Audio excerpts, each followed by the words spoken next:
my love, my answered prayer, and my Ezel. A very special day in our relationship today. The Lord will make use of our talents to catch us. Bakit ngayon ka lang sabay nagtagpo ating mata? Ilang beses humindi, buti ay di ako nakinig. Tadhana ng bumulo Hi, love. sa akin. I remember the very first time I saw you sa office. I still remember that exact moment so clearly until now.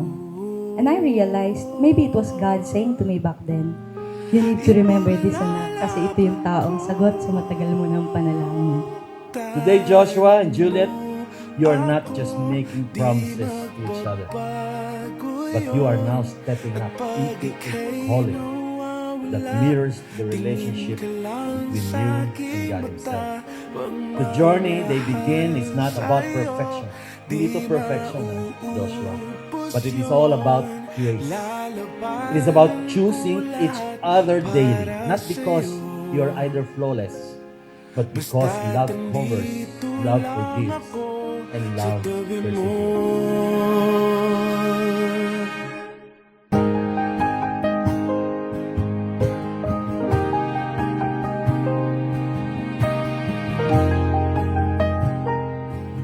Thank you for loving me even when I'm not at my best.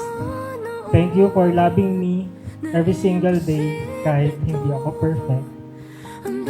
I promise to pray for you every day. I promise not to give up on you, ano man ang kaharapin natin problema in the future. And lastly, I just want to know you that you are God's great blessing to me. Scripture says, for the husband is the head of the wife, as Christ is the head of the church.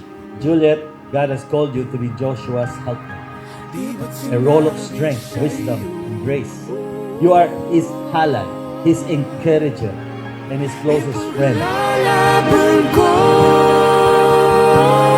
tahanan mo ako, di magbabago yun.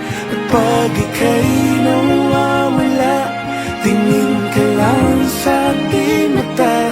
Pagmamahal sa'yo, di mauubos yun. Lalabanan ko lahat para sa'yo. Basta't andito lang ako sa tabi mo.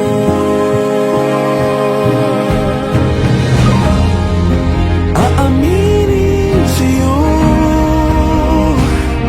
ang daming beses na hindi ka sumuko.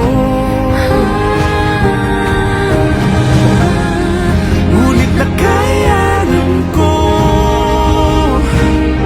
pagkat walang hangganan pag-ibig niya. Juliet, my love, I believe that our love is a gift from God.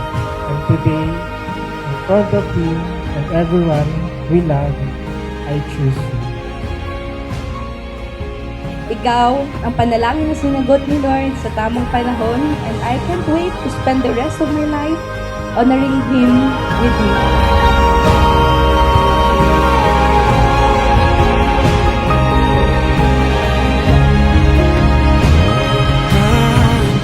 By the authority vested upon me by the laws of the Republic of the Philippines and His Church Christ Commission Fellowship, I now pronounce you Joshua, Juliet, husband and wife.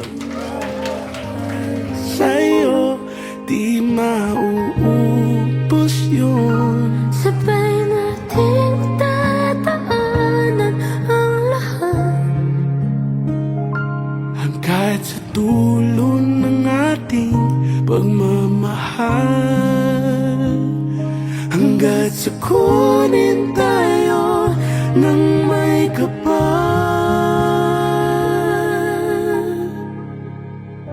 Gentlemen and ladies, I present to you Mr. and Mrs. Joshua and Juliet Dakanay.